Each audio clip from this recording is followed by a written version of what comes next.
الحمد لله وحده والصلاة والسلام على من لا نبي بعده أما بعد فأعوذ بالله من الشيطان الرجيم بسم الله الرحمن الرحيم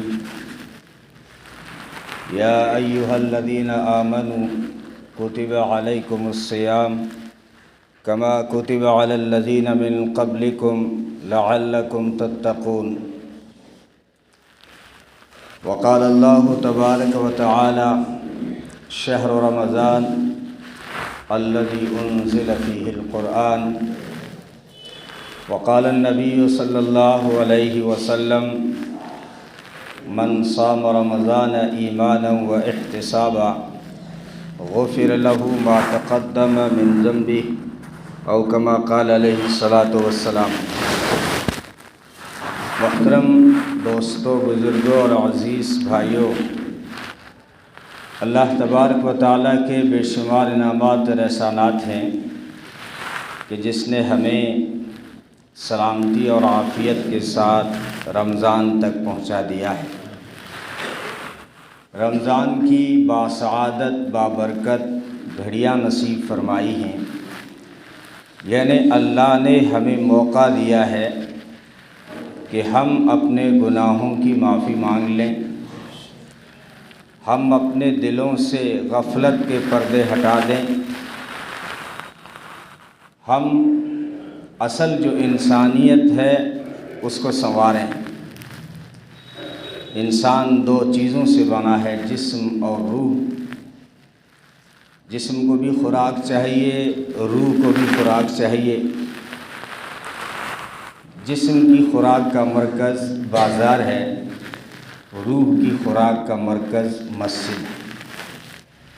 جیسے بازار میں کبھی سیزن آتا ہے، تجارت میں، کاروبار میں کبھی سیزن آتا ہے، تو سیزن میں آپ نے دیکھا ہوگا کاروباری لوگ صبح بہت جلدی اٹھتے ہیں اور رات کو بہت لیٹ گھر پہنچتے ہیں کہ سیزن کا فائدہ اٹھا لیا جائے۔ اسی طرح روح کی جو خوراک ہے، روح کے جو اعمال ہیں جس سے روحانیت چمکتی ہے، اس کا سیزن یہ رمضان ہے۔ اب اسی لیے صبح بہت جلدی ہی اعمال میں لگا دیا، سحری کو مسنون قرار دیا اور فرمایا ضرور کھایا کرو، اس میں برکت ہے۔ صرف سحری میں جسمانی ہی فائدہ نہیں، روحانی فائدہ بھی ہے۔ اور جس طرح وہ دکاندار سیزن کے موقع پر بہت لیٹ گھر پہنچ رہا تھا، تو یہاں روحانیت کے مرکز مسجد میں جب سیزن کا مہینہ آیا تو بہت دیر تک اللہ نے ہمیں تراویح میں کھڑا کیا۔ فرمایا جو ایمان اور احتساب کے ساتھ روزہ رکھے گا، رمضان کا روزہ، تو اس کے پچھلے سارے گناہ معاف ہو جائیں گے۔ اسی طرح جو ایمان اور احتساب کے ساتھ تراویح پڑھے گا، اس کے بھی پچھلے سارے گناہ معاف ہو جائیں گے۔ محدثین فرماتے ہیں اعمال سے جو گناہ معاف ہوتے ہیں وہ چھوٹے گناہ معاف ہوتے ہیں، صغیرہ معاف ہوتے ہیں، بڑے گناہ توبہ کے بغیر معاف نہیں ہوتے۔ تو توبہ کے لیے رمضان میں کوئی وقت فکس نہیں کیا، بلکہ رمضان میں ہر وقت خدا کی رحمتیں ہماری طرف متوجہ ہوتی ہیں کہ بندہ اگر دوپہر کو بھی پکارے گا تو خدا کی رحمتیں اس کا استقبال کریں گی۔ باقی دنوں میں تو کہا کہ سحری کے وقت میں خدا تعالیٰ اپنی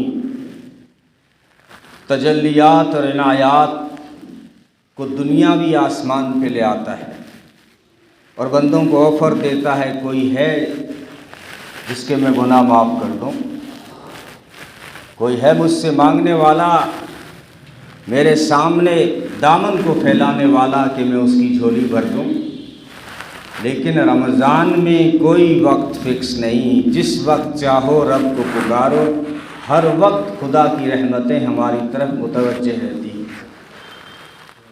تو یہ رمضان ایک سیزن کا مہینہ ہے، اعمال کا سیزن ہے، اس میں فائدہ اٹھانا چاہیے۔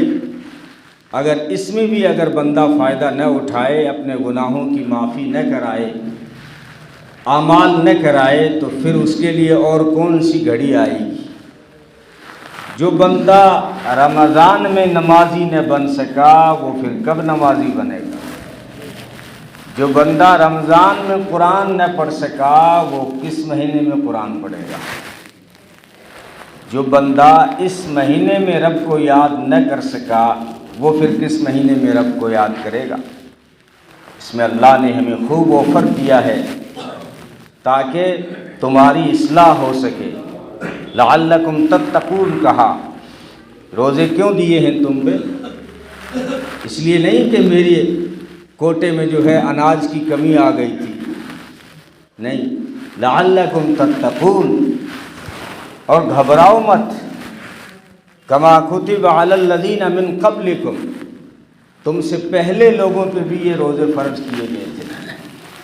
کوئی امت ایسی نہیں گزری، کوئی دھرتی پہ ایسا مذہب نہیں آیا جس میں روزہ نہ ہو، تو گھبرانے کی کوئی بات نہیں۔ جب کوئی مشکل کام سب پہ آ جائے تو پھر وہ آسان ہو جاتا ہے، اس لیے تسلی دی کہ گھبراؤ مت، یہ صرف تم پہ روزے فرض نہیں کیے بلکہ تمہارے لیے تو بہت ساری آسانیاں رکھ دی گئی، ورنہ روزہ بڑا مشکل تھا۔ کبھی کبھی امتوں کو ایسا روزہ بھی ملا کہ روزے میں بولنا منع تھا، اب بولو گے تو روزہ ٹوٹ جائے گا، لیکن تمہیں اجازت دے دی بولو، لیکن فرمایا ڈھنگ کا بولو، زبان کو صحیح استعمال کرو۔ اگر روزے کی حالت میں آپ نے غیبت کر لی، جھوٹ بول لیا، مفتیوں سے پوچھو گے تو وہ یہی کہیں گے روزہ نہیں ٹوٹا، لیکن اسلام کا مزاج یہ ہے اگرچہ روزہ نہیں ٹوٹتا لیکن روزہ پھٹ ضرور جاتا ہے، جیسے دودھ پھٹ جاتا ہے۔ اب آپ پنیر بنا لیں، کھیر نہیں بنے گی، تو روزے کی جو برکات ہیں وہ تو نہیں ملیں گی۔ جیسے نبی کے سامنے دو عورتوں کا ذکر کیا گیا کہ روزے کی وجہ سے ان کی حالت جو ہے بڑی قابل رحم ہے، قابل ترس ہے، ان کا عجیب حال ہے، پیاس کی وجہ سے ان کے گلے خشک ہو گئے، روزے کے بوجھ کی وجہ سے وہ نڈال ہیں۔ نبی نے فرمایا اس کی کوئی وجہ ہوگی، ضرور انہوں نے حرام کھایا ہوگا، کسی کی غیبت کی ہوگی، ایسے ہی روزے کی حالت میں گلے خشک نہیں ہوتے، ایسے ہی کوئی روزے کی حالت میں نڈال نہیں ہوتا۔ نبی کے سامنے دونوں عورتوں کو لایا گیا، نبی نے فرمایا تم دونوں عورتوں نے حرام گوشت کھایا۔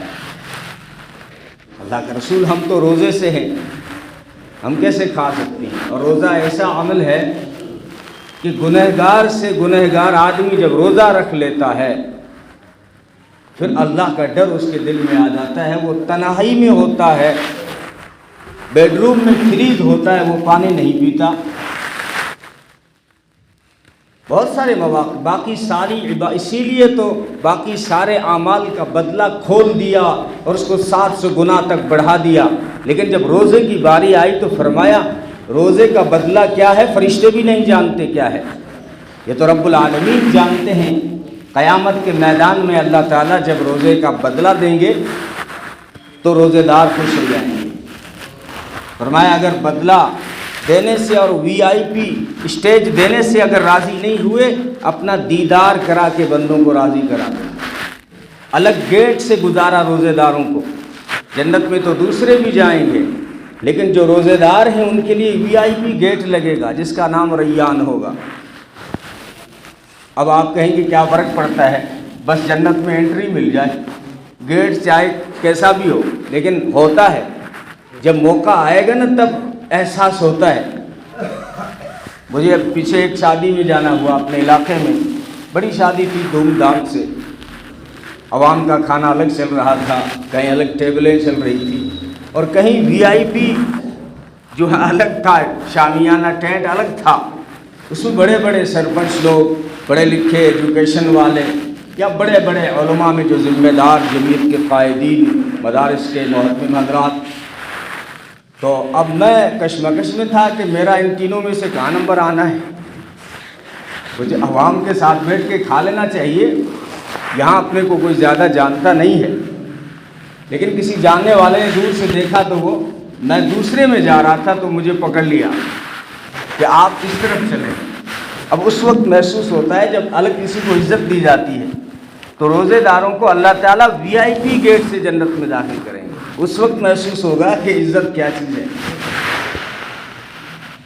تو خیر بات یہ چل رہی تھی کہ وہ عورتوں نے کہا کہ ہم نے تو کوئی چیز کھائی نہیں ہے،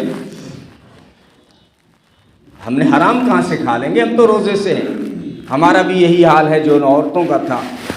حلال سے تو بچ جاتے ہیں، پانی پینا حلال ہے، لیکن روزے کی حالت میں ہم حلال سے کھانے پینے سے بچ جاتے ہیں، لیکن جو پہلے سے حرام ہے اس سے نہیں بچ پاتے. غیبت تو پہلے سے حرام ہے. ہم روزے کی حالت میں اچھے خاصے پڑھے لکھے نمازی لوگ مسجدوں میں بیٹھ کے اعتکاف میں بیٹھ کے غیبتیں کرتے ہیں. روزہ تو نہیں ٹوٹتا لیکن پھٹ ضرور جاتا ہے، روزے کی برکتیں چلی جاتی ہیں. نبی نے فرمایا بعض روزے داروں کو سوائے بھوک اور پیاس کے کچھ نہیں ملتا. تو وہ عورتیں کہنے لگی ہم نے تو کچھ نہیں کھایا. نبی نے فرمایا اپنے منہ میں انگلی ڈالو اور میرے سامنے قے کرو، الٹی کرو. ان دونوں عورتوں نے اپنے منہ میں انگلی ڈالی تو ان کی جو الٹی آئی تو اس میں سور کے گوشت کی بوٹیاں نکلی. عورتیں بڑی حیران ہو گئی، اللہ کا رسول ہم نے تو کوئی چیز نہیں کھائی، روزے کی حالت میں ہی یہ سور کا گوشت ہمارے پیٹوں میں کہاں سے آ گیا، حرام گوشت. فرمایا تم نے کسی کی غیبت کی تھی؟ غیبت کرنا اپنے مردار بھائی کے گوشت کھانے کے برابر ہے. ان چیزوں سے روزے دار کو بچنا چاہیے، کیونکہ روزے کا مقصد ہماری اصلاح ہے، تربیت ہے. لعلکم تتقون، تاکہ تمہارے دلوں میں ڈر پیدا ہو اللہ کا. تقویٰ کہتے ہیں اللہ کے ڈر سے رک جانے کو. حضرت عمر نے پوچھا تھا ابی بن کعب سے تقویٰ کیا چیز ہے؟ فرمایا کبھی ایسے راستے سے گزر ہوا جس میں کانٹے دار جھاڑیاں ہوں. عرض کیا جی کئی بار گزر ہوا. عرض کیا کیا کرتے ہیں امیر المومنین؟ فرمایا میں اپنے کپڑے سمیٹ لیتا ہوں اور سکڑ کے نکل جاتا ہوں تاکہ کوئی کانٹا مجھے نہ چبھے. فرمایا یہی حال، اسی کو تقویٰ کہتے ہیں. یہ دنیا گناہوں کے کانٹوں سے بھری ہوئی ہے، اپنے آپ کو گناہوں سے بچا کے سکڑ کے اس دنیا سے گزر جانا یہ تقویٰ ہے. تو مقصد روزے کا ہے لعلکم تتقون، تاکہ تمہارے دلوں میں ڈر پیدا ہو اللہ کا. جیسے تم روزے کی حالت میں اکیلے تنہائی میں بھی پانی پینے سے اللہ سے ڈر جاتے ہو. تو فرمایا جب دکان پہ بیٹھو نا عید کے بعد تو غلط تولتے ہوئے اللہ سے ڈر جانا. لعلکم تتقون، دھوکہ دیتے وقت اللہ سے ڈر جایا کرو. حرام مال کھاتے ہوئے اللہ سے بچ جایا کرو. تقویٰ مراد ہے ہماری اصلاح کے لیے، اور روحانیت کے ساتھ جسمانی فائدہ بھی رکھا، کیونکہ ہم اس جسم کے اندر، اس معدے کے اندر 11 مہینے نہ جانے کیا کیا ڈالتے رہتے ہیں. آج کل تو کھانے کے وقت بھی نہیں ہے، جس وقت جو چپس کرکرے ہاتھ آئے چل پڑے، تو 11 مہینے پتہ نہیں جانے انجانے میں کیا کیا آپ نے معدے میں ڈالا ہے. تو یہ تربیتی معدے کے لیے ایک مہینہ تربیت بن جاتا ہے کہ انسان جب اس پہ بیلنس کرتا ہے تو اس کی صحت کی حفاظت ہو جاتی ہے. معدہ سلامت ہے تو بندہ بہت ساری بیماریوں سے بچ جاتا ہے. نبی نے فرمایا سب سے برا برتن وہ ہے، سب سے برا برتن وہ جس کو بھرا جائے وہ پیٹ ہے. زیادہ کھانے پینے سے بیماریاں ہوتی ہیں، لیکن ہمارا تو عجیب حال ہے. ہم نے رمضان میں صرف ٹائم چینج کر لیتے ہیں کھانے پینے کے، کھانا کم نہیں کرتے. سب کا یہ حال ہے. اگر ہم کم کر لیں اس سے کیا ہوگا؟ اس سے صحت کی حفاظت ہوگی، بہت ساری بیماریوں سے سائنس اس بات کو مانتا ہے، تسلیم کرتا ہے۔ کینسر جیسی بیماریوں کو قابو کرنے کا جس نے فارمولہ بنایا، اس نے یہی کہا ہے کہ 12 مہینوں میں سے کوئی ایک مہینہ ایسا ڈھونڈو جس میں آپ بھوکے رہ سکو، آپ کا کینسر بیلنس ہو جائے گا۔ تو کینسر بیلنس ہو سکتا ہے جو لا علاج بیماری ہے، تو چھوٹی موٹی بیماریاں کیوں نہیں بیلنس میں آ سکتی؟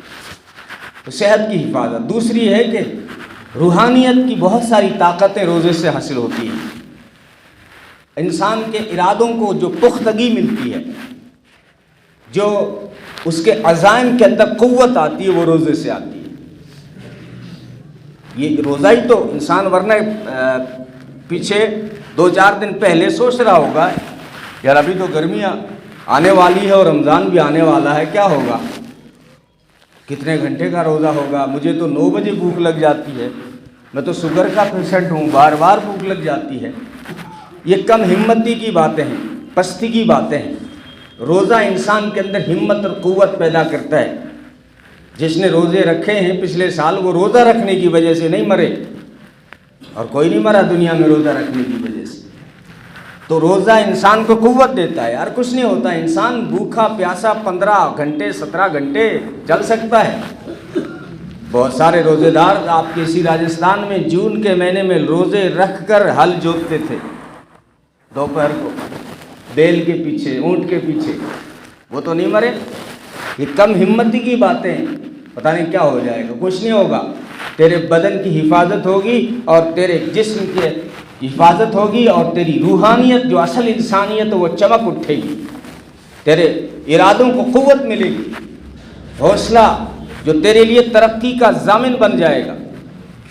انسان کی ترقی کے راستے میں بہت سارے خیالات رکاوٹ بن جاتے ہیں نا، یہ روزہ انسان کو ہمت دیتا ہے، قوت دیتا ہے۔ لعلکم تتقون، اور اس کے اوپر ثواب بھی بہت سارا رکھ دیا، فضائل بھی رکھ دیے۔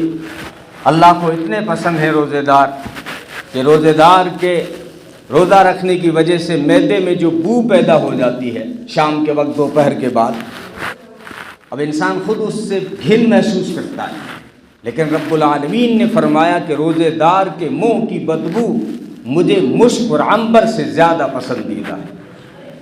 یہ روزے دار کا احترام کیا اور اس کو ثواب عنایت فرمایا کہ تمہارے پچھلے سارے گناہ معاف ہو جائیں گے، یعنی صغیرہ جو گناہ ہیں وہ معاف ہو جائیں گے۔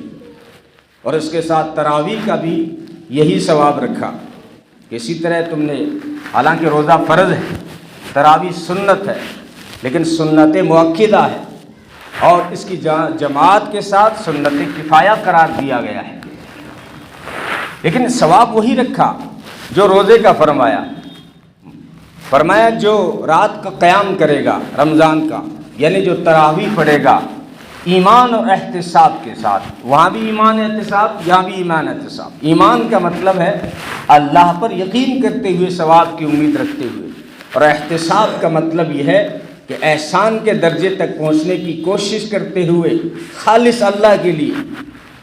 یہ نہیں کہ لوگ روزے دار کہیں گے، لوگ کہیں گے شان و لڑکو یار پوری تراویح پڑھ کے آئے، نہیں، ایمان و احتساب، اللہ پہ یقین کرتے ہوئے، اللہ سے ثواب کی امید رکھتے ہوئے، اور خالص اللہ کے لیے، میرا اللہ مجھ پہ راضی ہوگا۔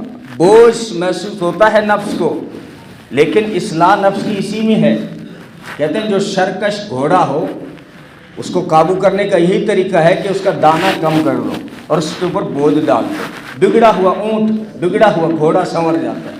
یہ نفس ہمارا دشمن ہے، یہ بگڑ چکا ہے، بے قابو ہو چکا ہے۔ گناہوں کے موقع پہ آپ رات کو 3 بجے اس سے لے چلو تیار ہیں، لیکن فجر اس کو بڑی بھاری محسوس ہوتی ہے۔ تو اس کے اوپر رمضان میں نفس کے اوپر بوجھ ڈالا گیا کہ ابھی تو جو ہے دانے اور پانی تیرا بند تھا کئی گھنٹوں سے، لیکن جب دانے اور پانی کی تجھے اجازت ملی، جیسے ہی افطار کا وقت ملا، اب سنت یہی ہے کہ افطار میں خام و خواہ دیر نہ کریں۔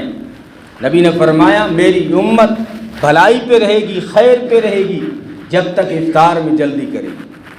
کیا اس سے ایک سبق ملتا ہے کہ نہ بھوکا رہنا کوئی بڑا عمل ہے، نہ کھانا کوئی بڑا عمل ہے، جب اللہ کہہ دیں بھوکے رہو تو اس وقت بھوکا رہنا بڑا عمل ہے، اللہ کہہ دیں کھاؤ اس وقت کھانا بڑی عبادت ہے۔ اب اس میں احتیاط کے چکر میں لوگ 4-5 منٹ لیٹ ہو جاتے ہیں۔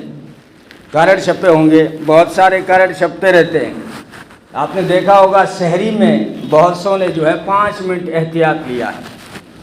آپ ان سے پوچھو کہ آپ نے افطاری میں احتیاط کیوں نہیں لیا؟ ہاں 5 منٹ پہلے روزہ تو بند کرا رہے ہیں اور خطرہ بتا رہے ہیں امت کے لیے کہ لوگوں کے روزے خراب ہو جائیں گے، تو آپ نے افطاری میں 5 منٹ کیوں نہیں لیے؟ خطرہ تو یہاں بھی تھا، کیا پتہ بھادرہ میں سورج ڈوبا یا نہیں ڈوبا۔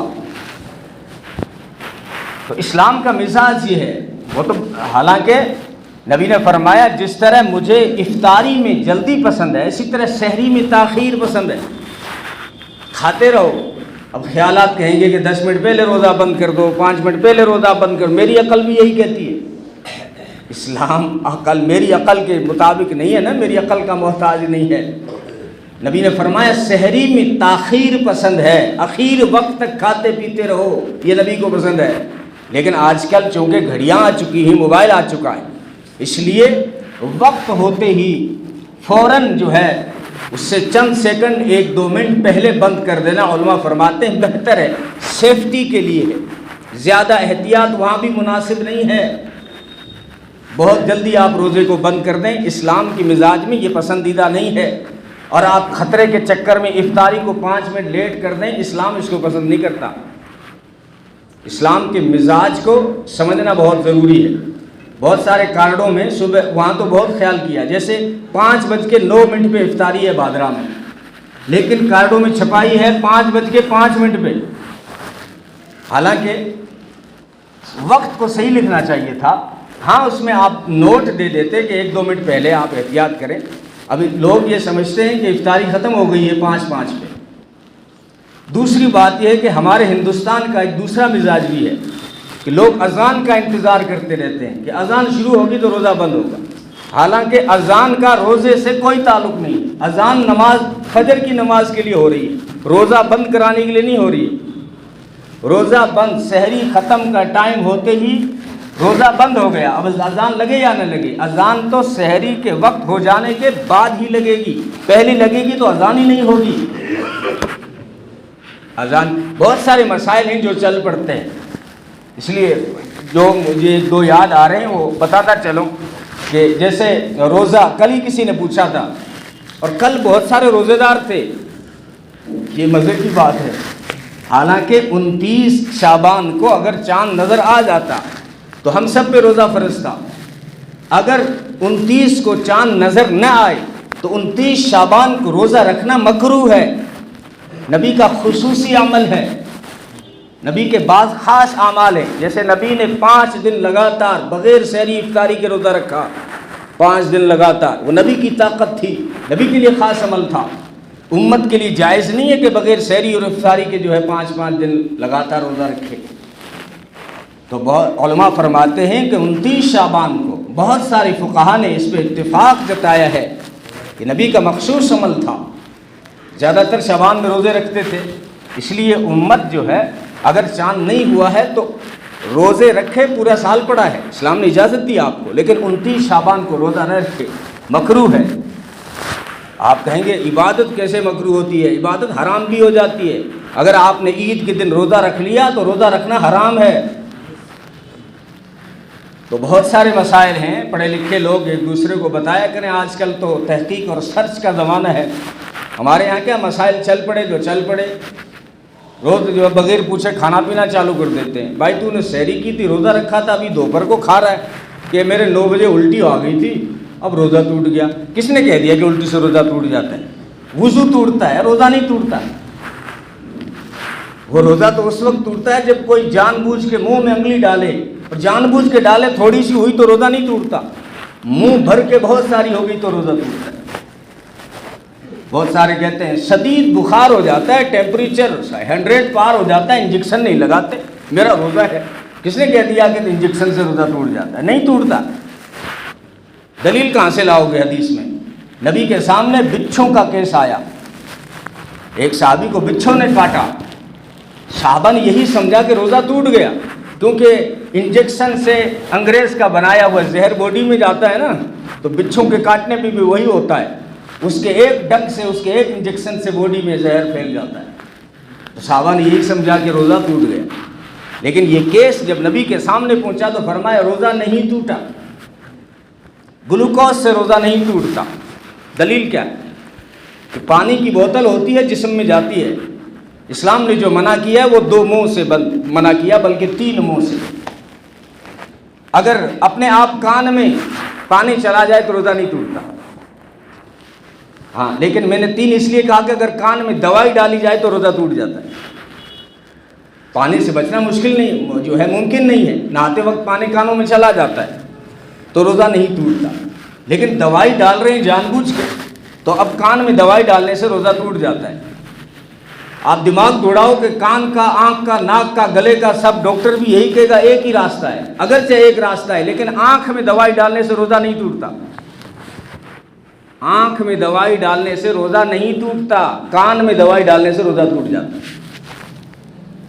اسی طرح گلوکوز، انسان جب نہاتا ہے ہمارے جسم کے اندر سوراخ ہے، تو اس سے پانی اندر جاتا ہے باڈی کے اندر، نہانے سے پیاس ختم ہو جاتی ہے۔ حدیثوں میں واقعہ موجود ہے، گرمیوں کے رمضان میں ایک صحابی روزے کی وجہ سے بے ہوش ہو گئے، تو صحابہ نے، اب بے ہوشی کا کیا علاج تھا؟ آج بھی سادہ علاقوں میں یہی ہے کہ اس کو جو ہے اس پانی چھڑکا جاتا ہے، اس کے اوپر چھڑکاؤ کیا جاتا ہے، یا گیلا کپڑا اس کے جسم پہ پھیلا جاتا ہے، اس کی نسوں کو جگایا جاتا ہے۔ تو صحابہ نے برتن بھر بھر کے اس کے اوپر پانی ڈالا، وہ پانی ڈالا تو وہ ہوش میں آ گیا۔ جب ہوش میں آئے تو اس نے قسم کھا کے کہا کہ میری پیاس ختم ہو گئی، حالانکہ پیاس کی شدت کی وجہ سے بے ہوش ہوا تھا، لیکن جب پانی جسم کے اوپر ڈالا گیا تو ہوش آ گیا اور کہا کہ میری پیاس ختم ہو گئی۔ کہا تیرا روزہ گیا۔ بعض لوگوں نے کہا تیرا روزہ گیا، کیونکہ پانی اندر گیا، تیری پیاس ختم ہو گئی۔ یہ کیس جب نبی کے سامنے پہنچا، فرمایا روزہ نہیں ٹوٹا، تو گلوکوز سے پانی اندر جاتا ہے، اس سے روزہ نہیں ٹوٹتا۔ کل جو میں بتا رہا تھا وہ یہ مسئلہ آیا تھا میرے سامنے کہ جو کسی نے کہا کہ روزے کی حالت میں جو ہے خون ٹیسٹ کرا سکتے ہیں یا نہیں؟ بالکل آپ خون ٹیسٹ کرا سکتے ہیں، اس سے روزہ نہیں ٹوٹ رہا ہے۔ بہت سارے مسائل ہیں جو مشہور تو ہو جاتے ہیں لیکن حقیقت کچھ بھی نہیں ہوتی، جیسے تراویح کے 4 رکعت کے بعد ایک دعا سنت بن کے چل رہی ہے، لوگ بہت اس کو ضروری سمجھتے ہیں، بہت بڑا ثواب ہے۔ کس نے بتا دیا ثواب؟ نبی کی کسی حدیث میں یہ دعا تراویح کے لیے ثابت نہیں ہے، کسی بھی حدیث میں۔ یہ جو سبحان ذی الملک والملکوت سبحان ذی العزت والعظمت، یہ جو بڑی دعا کارڈوں میں بھی چھپی رہتی ہے، یہ تراویح کی دعا ہے ہی نہیں، اور 4 رکعت کے بعد دعا پڑھنے کے لیے بریک نہیں لگا ہے۔ تراویح ہوتی تھی مغرب سے، عشاء سے لے کے سحری تک، 4 رکعت کے بعد جو اسٹاپ رکھا گیا تھا وہ آرام کے لیے تھا، باہر جاؤ، پیشاب پاخانے سے فارغ ہو کے آؤ، اگر بھوک لگ رہی ہے تو کھا کے آؤ، پیاس لگ رہی ہے تو پی کے آؤ، پیشاب کا تقاضا تو پیشاب کر کے آؤ۔ ہاں، اب چونکہ ہمارے ہاں 1 گھنٹے کے اندر اگر تراویح ختم نہیں ہوئی تو حافظ صاحب کی خیر نہیں۔ یہ ہمارے ہندوستان کا بلکہ بنگلہ دیش، اڑوس پڑوس 2-4 ملکوں کا مزاج بن گیا ہے کہ بس فٹافٹ دیکھتے ہیں علم ترے والی کوئی مسجد مل جائے تو وہیں چلے جائیں۔ تو اب ہمارے یہاں جو ہو رہا ہے یہ تو رسماً بریک ہو رہا ہے، لیکن پھر بھی علماء نے لکھا ہے کہ آپ جو ہے نیت یہ کریں، چونکہ اسٹاپ ہوتا تھا، آپ نیت سے اسٹاپ کر لیں، صرف رک جائیں آرام کے لیے، تو آپ کو سنت کا ثواب مل جائے گا۔ کوئی دعا نبی نے 4 رکعت کے بعد نہیں بتائی۔ یہ جملے لائے کہاں سے ہیں؟ یہ کسی بزرگ نے بتا دیے، کیونکہ یہ وہ جملے تھے جو بعض مقامات پہ فرشتوں نے پڑھے تھے۔ اس کا ثواب بہت زیادہ ہے، اگر کوئی پڑھنا چاہے پڑھ سکتا ہے، میں فتویٰ نہیں دے رہا ہوں، لیکن تراویح کی دعا نہیں ہے، مجھے بتانا اس لیے ضروری ہے، لوگ اس کو سنت سمجھتے ہیں۔ جو چیز اسلامی نہیں ہے اس کو آپ نے سنت سمجھ دیا تو بدعت ہو جائے گا۔ تو بہت ساری چیزیں ہیں، اور افطاری کی دعا اللہم انی لک صمت وبک آمنت وعلیک توکلت وعلی رزقک افطرت، حدیث میں یہ پوری دعا ثابت نہیں ہے، حدیث میں اتنی ہی دعا ثابت ہے، اللہم انی لک صمت وعلی رزقک افطرت، بیچ والے یہ 2 جملے ہیں، یہ حدیث میں ثابت نہیں ہے۔ اور سحری کی جو دعا ہے وَبِصَوْمِ غَدٍ نَوَيْتُ مِنْ شَهْرِ رمضان، یہ سحری کی دعا ہے ہی نہیں، روزے کی دعا نہیں، یہ نیت کے عربی کے ورڈ ہے، یعنی میں نیت کرتا ہوں کل کے روزے کی، آج اسٹارٹ ہو گیا بس صبح صادق کے وقت ویسے تو، لیکن غدن لگاتے ہیں کل کے روزے کی، حالانکہ نیت جو ہے وہ دل کے ارادے کا نام ہے۔ یہ آپ غدن اس وقت لگاتے جب عشاء میں نیت کر رہے ہو، کر سکتے ہیں آپ عشاء میں نیت کر رہے ہو تو یہ کہہ دیں میں کل کے روزے کی میری نیت ہے، لیکن آپ صبح صادق کے بعد آپ نیت کر رہے ہیں تو یہ نیت کر رہے ہیں میں آج کے روزے کی میں نے نیت کر لی، صبح صادق کا وقت ہو گیا۔ ویسے جملے کہنا، لفظ کہنا کوئی ضروری نہیں ہے، آپ نے روزے کی نیت کر لی، نیت کہتے ہیں دل کے ارادے کو، تو وہ ہو جاتی ہے۔ اسی طرح جو ہے بہت سارے مسائل ہوں گے اور فضائل بھی۔ رمضان میں تراویح میں جو ایک بڑا عمل جو ہے مطلوب ہے وہ یہ ہے کہ امت کو کھڑا کر کے قرآن سنایا، کیونکہ رمضان کا قرآن سے گہرا تعلق ہے۔ علامہ عبدالشکور دین پوری فرمایا کرتے تھے کہ رمضان قرآن میں آیا، قرآن رمضان میں آیا، گہرا تعلق ہے۔ اس لیے کہا کہ امت اگر اتنی غافل ہو گئی کہ قرآن کو یہ پڑھتی نہیں، سمجھتی نہیں، تو کم سے کم سال میں ایک بار کھڑے ہو کے سن تو لے۔ اللہ کے کلام کو 30 پاروں کو سننا سنت قرار دیا گیا ہے، اور کتنا بڑا ثواب رکھا ہے۔ بغیر رمضان کے اگر آپ قرآن کو پڑھ رہے ہیں، ایک حرف کے اوپر نبی نے فرمایا 10 نیکیاں ملتی ہیں، اور نبی نے صاف فرمایا میں یہ نہیں کہتا کہ الف لام میم ایک حرف ہے، بلکہ الف ایک حرف، لام ایک حرف، میم ایک حرف، یعنی صرف آپ نے اتنا پڑھا الف لام میم، آپ کو 30 نیکیاں مل گئی۔ بلکہ شیخ عبدالحق محدث دہلوی رحمۃ اللہ علیہ فرماتے تھے اگر کوئی الف لام میم پڑھے تو اس کو 90 نیکیاں ملتی ہیں، 90 نیکیاں، کیونکہ الف میں 3 حرف ہے، لام میں 3 حرف ہے، اور میم میں بھی 3 حرف ہے، میم یا میم، تب جا کے میم بنتا ہے۔ اب یہ ہو گئے 9 حرف، تو نیکیاں ہو گئی 90۔ اور حضرت علی فرماتے تھے اگر کوئی قرآن کو نماز میں کھڑا ہو کے پڑھے، چونکہ ہم تراویح میں نماز میں پڑھتے ہیں، تو فرماتے تھے ایک حرف کے بدلے میں 100 نیکیاں ملتی ہیں۔ اگر کوئی بیٹھ کے نماز پڑھ رہا ہے، نفل وغیرہ وہاں قرآن پڑھ رہا ہے تو ایک حرف کے بدلے میں 50 نیکیاں ملتی ہیں۔ اگر کوئی بغیر نماز کے وضو کر کے قرآن کو کھول کے پڑھے تو اس کو ہر حرف کے بدلے میں 25 نیکیاں ملتی ہیں۔ اگر کوئی بغیر وضو کے، بغیر دیکھے، اس کو یاد ہے جتنا وہ پڑھ رہا ہے بغیر وضو کے، تو اس کو ایک حرف پہ 10 نیکیاں ملتی ہیں۔ یہ تو ہے رمضان کے علاوہ کا ثواب، لیکن رمضان کے چونکہ بھاؤ بڑھ گئے ہیں، یا نفلی عبادت فردوں کے برابر ہو گئی ہے، یا ہر جو ہے عمل کا بھاؤ بڑھ گیا ہے، تو اگر قرآن کے ایک حرف میں نماز میں کھڑے ہونے سے 100 نیکیاں ملتی تو رمضان میں کتنی نیکیاں ملیں گی اور کتنے فرضوں کو ادا کرنے کا ثواب ملے گا۔ اس لیے جو ہے بڑے اہتمام کے ساتھ، بوجھ نہ سمجھیں۔ بعض مرتبہ دوائی کھاری ہوتی ہے لیکن ہمارا فائدہ اسی میں ہوتا ہے، کھانسی ہو رہی بندی نہیں ہو رہی، دوا بھی کھاری، انجیکشن سے درد ہوا ہے، فائدہ ہی سو ہوگا تیرو، درد تو ہو رہے لیکن فائدہ اسی میں ہے۔ تو بہت ساری چیزیں ہم نفس کے خلاف اپنے جسم کے لیے کرتے ہیں، تو اپنے روح کے لیے، اپنی اصلاح کے لیے، اپنی تربیت کے لیے جو ہے روزے کو، تراویح کو بوجھ نہ سمجھیں، اور اس کو جو ہے خوش دلی کے ساتھ ادا کریں، اور رسمن نہیں۔ بعض مقامات پہ دیکھا گیا ہے لوگ رسمن شوق میں 2-4 دن مسجدوں میں آتے ہیں اور پھر دھیرے دھیرے غائب ہو جاتے ہیں۔ رمضان ختم نہیں ہوا، تم کیوں ختم ہو گئے، تم کیوں بھاگ گئے؟ بلکہ رمضان کے تو بھاؤ اور آگے زیادہ آنے باقی ہیں، کہ پہلا عشرہ رحمت کا ہے تو دوسرا مغفرت کا ہے، اور تیسرے عشرے میں جہنم سے آزاد ہونے کا ٹکٹ ملے گا، اس سے پہلے بھاگ جاتے ہیں۔ تجھے 5 روزوں میں جنت کا ٹکٹ مل گیا گویا، ہاں ریزرویشن پہلے کرا لے، بتا رہے نہیں، بلکہ اخیری عشرے میں تو بہت سارے جو رات رکھی گئی ہے نا شب قدر، جو 1000 مہینوں سے زیادہ بہتر ہے، کیونکہ صحابہ نے یہ تمنا کی تھی جب سنا نا کہ پچھلی امت کے لوگوں کی عمریں بہت زیادہ تھیں۔ حضرت نوح علیہ السلام کی عمر 9.5، یہ تو تبلیغ کی عمر ہے، ورنہ ان کی 1100 سال عمر۔ حضرت آدم علیہ السلام 1000 سال عمر۔ حضرت حنظلہ 2300 سال تو دعوت دی ہے، عمر کا پتہ نہیں، 2300 سال دعوت دی۔ تو پھر صحابہ نے کہا کہ اتنی بڑی عمریں ان کی تھی تو ان کی نیکیاں کتنی ہوں گی، ہم تو کبھی ان کی نیکیوں کے برابر پہنچ ہی نہیں سکتے۔ تو اللہ تعالیٰ نے یہ شب قدر کی رات دی کہ تم اس ایک رات کو پالو، 1000 سالوں کی عبادت سے بہتر ہے۔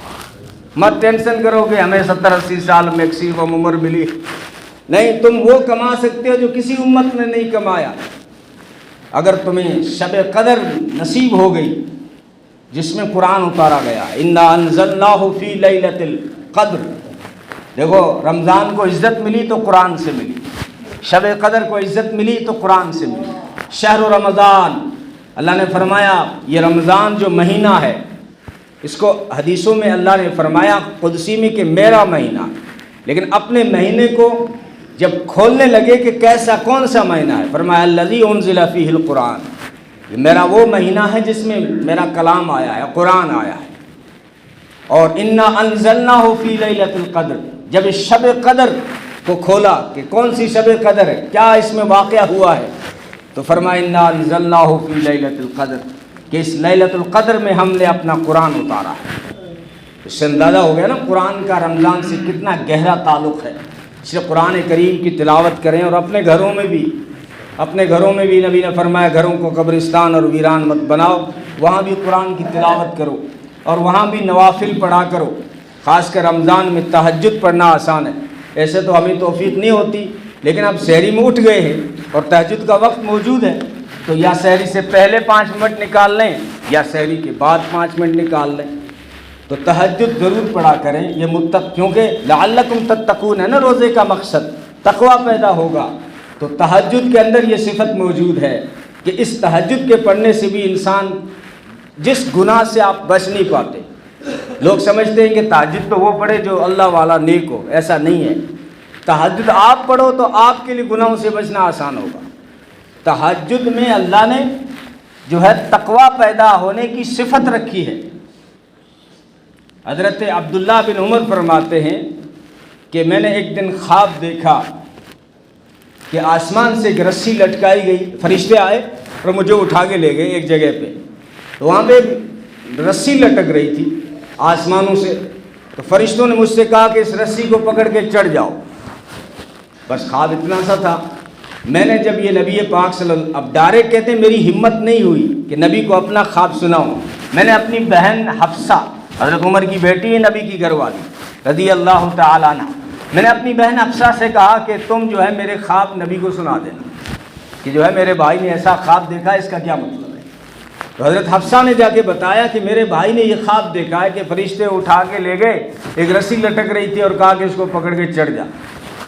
تو نبی نے فرمایا اچھا خواب ہے، اور تیرا بھائی بھی عبداللہ بن عمر بھی اچھا آدمی ہے۔ فرمایا بہت اچھا آدمی ہے، اگر وہ کاش کہ وہ تہجد پڑھتا، یعنی حالانکہ بہت صحابی ہیں اور جلیل القدر صحابی ہیں، بہت ساری نیکیاں ہیں عبداللہ بن عمر کے پاس، عمر کے بیٹے ہیں، حفصہ کے بھائی ہیں، لیکن فرمایا بہت اچھے ہیں، لیکن کاش کہ وہ تہجد پڑھتے۔ اور تہجد علماء نے لکھا ہے کہ اگرچہ ہمارے لیے ایک نفلی چیز ہے، لیکن اتنا بڑا عمل ہے کہ اللہ نے اپنے محبوب کے لیے اس کو ضروری قرار دیا کہ میرے محبوب آپ تہجد ضرور پڑھا کریں، کیونکہ تہجد سے اللہ کا قرب نصیب ہوتا ہے۔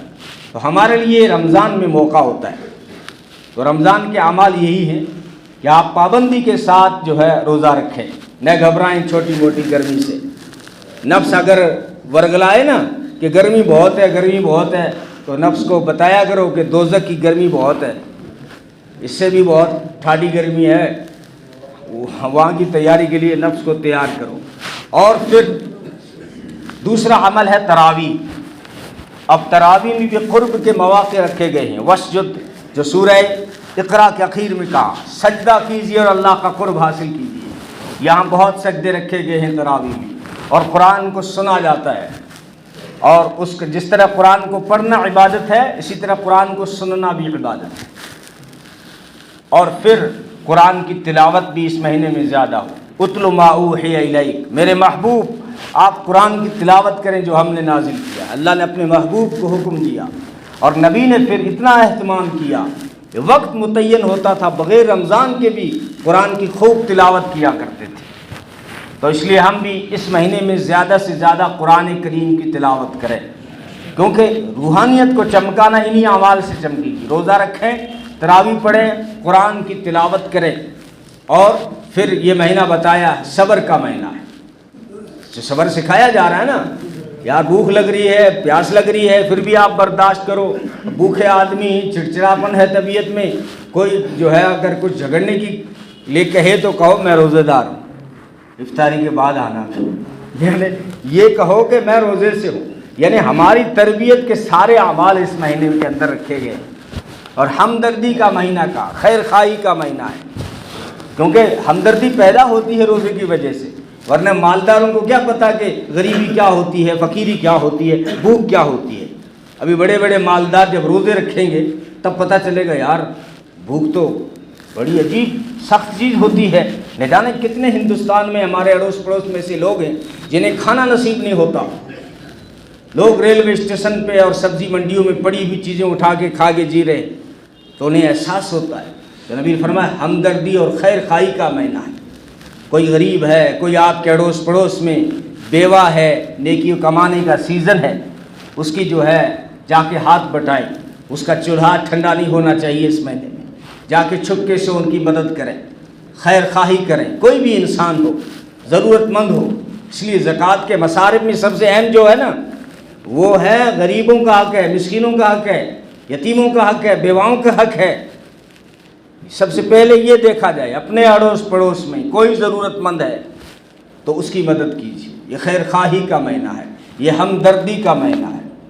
انسانیت چونکہ چمکانا ہے نا تو انسانیت انہی چیزوں سے چمکتی ہے۔ اصل انسانیت یہی ہے کہ انسان کے ساتھ خیر خواہ ہو، انسان کوئی بھی انسان ہو۔ اس لیے میں نے ایک مشورہ دیا تھا رات کو عشاء میں کہ ہمارے یہاں مسجدوں میں جو مائکوں میں لوگ 3 بجے لگ جاتے ہیں، ہیلو ٹائم ہو گیا، ارے بیچارے غیر مسلم بھائی سو رہے ہیں، ان کی نیند کیوں خراب کر رہے ہو؟ روزہ تم اپنے لیے رکھ رہے ہو، اپنے ثواب کے لیے رکھ رہے ہو، کیا سارے بادرہ میں مسلمان ہی رہتے ہیں اور کوئی انسان رہتا ہی نہیں ہے؟ اس لیے زیادہ دوسری مسجدوں کا میں نہیں کہتا، لیکن جامع مسجد کے اطراف میں ہمارے غیر مسلم ہندو بھائی زیادہ رہتے ہیں، اس لیے ہمیں یہاں خیال رکھنا ہوگا۔ ایسے نہیں کہ 3 بجے جو بھی آیا ہیلے پہ ہیلے مار رہا ہے، نہیں، بیچاروں کی نیندوں کا خیال کرو۔ اسلام کے اندر کسی انسان کو تکلیف دینا حرام ہے۔ آپ ثواب کے چکر میں کہ گناہ نہ خرید لیں رمضان کے مہینے۔ سب کے پاس گھڑی ہے، سب کے پاس موبائل ہے، کارڈ چھپ چکے ہیں، سب کے پاس آ چکا ہے۔ ہاں اس لیے جو ہے اس کا 1-2 اعلان ضروری جو ہوتے ہیں وہ کر بھی لیں، لیکن ضروری نہیں ہے۔ یہ تو ہمارے یہاں بہت ساری چیزیں چل پڑی ہیں تو چلتی رہتی ہیں۔ آپ 1-2 اعلان کہہ دیں کہ بھائی سحری کا وقت ختم ہو چکا ہے، بہت سارے لوگ جو ہے پکانے میں لگی رہتی ہیں، عورتیں شاید وہ ٹائم نہیں دیکھتی ہوں گی، اس لیے آپ ایک مرتبہ یوں کہہ دیں، کیونکہ آخری وقت آ چکا ہے، اب تو صبح قریب ہے۔ لیکن میں جو کہہ رہا تھا وہ 3 بجے لوگ 3:30 بجے لگ جاتے ہیں، اس لیے ان باتوں کا خیال کریں۔ اللہ تعالی ہم سب کو اس رمضان کی قدردانی کی اور زیادہ سے زیادہ نیک اعمال کی توفیق عطا فرمائے۔